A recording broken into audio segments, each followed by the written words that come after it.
Hi friends, ఈరోజు నేను మీకు చూపించబోయే రెసిపీ దసరా నవరాత్రుల్లో రెండవ రోజు అలంకారమైన గాయత్రీ మాతకి ప్రసాదంగా పెట్టే నిమ్మకాయ పులిహోర.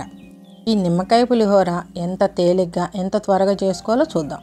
దానికోసం ముందుగా కుక్కర్ గిన్నె తీసుకొని దాంట్లో 1 కప్పు బియ్యం పోసి 2-3 సార్లు చక్కగా కడిగి క్లీన్ చేసుకోండి.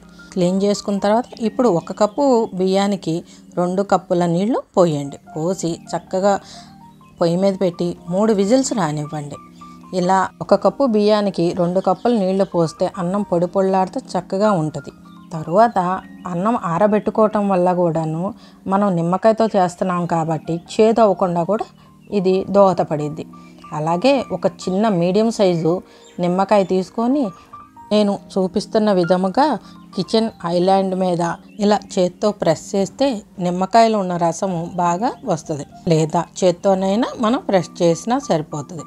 ఇప్పుడు పులిహోరకు కావాల్సిన పదార్థాలు: 2 టేబుల్ స్పూన్ల శనగిత్తనాలు, 1 టేబుల్ స్పూన్ జీడిపప్పు, కొద్దిగా ఫ్రెష్ కరివేపాకు, 1 నిమ్మకాయ రసం, అలాగే కాసిని పచ్చిమిర్చి, ఎండుమిర్చి. అలాగే ఇప్పుడు పోపు దినుసులు: 1 అర స్పూను పచ్చెనపప్పు, 1 అర స్పూను మినపప్పు, 1 పావు స్పూను ఆవాలు, 1 అర స్పూను జీలకర్ర. ఇంతవరకు మనం పోపులోకి వేసుకుందాం. అలాగే 1 పావు స్పూను ఇంగువ కూడాను.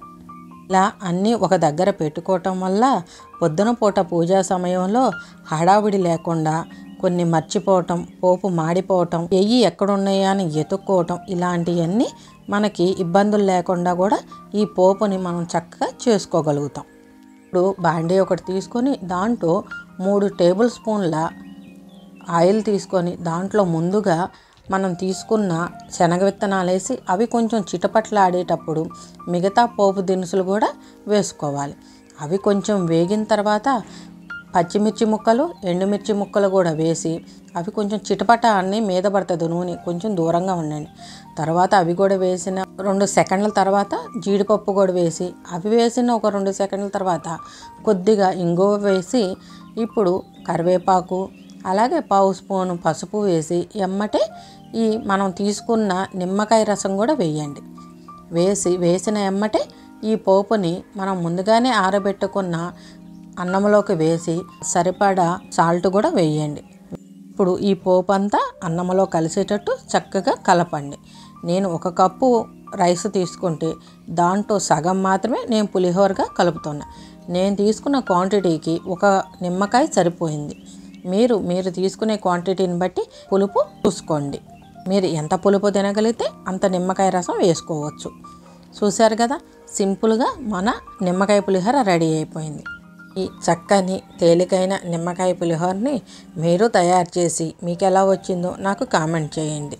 ఈ వీడియో కనుక మీకు నచ్చినట్టయితే లైక్ చేయండి, మీ ఫ్రెండ్స్ అండ్ ఫ్యామిలీకి షేర్ చేయండి. మరిన్ని వీడియోల కోసం మన ఛానల్ని సబ్స్క్రైబ్ చేయండి. భారతీ హోమ్ చెఫ్ ఛానల్ని సపోర్ట్ చేయండి.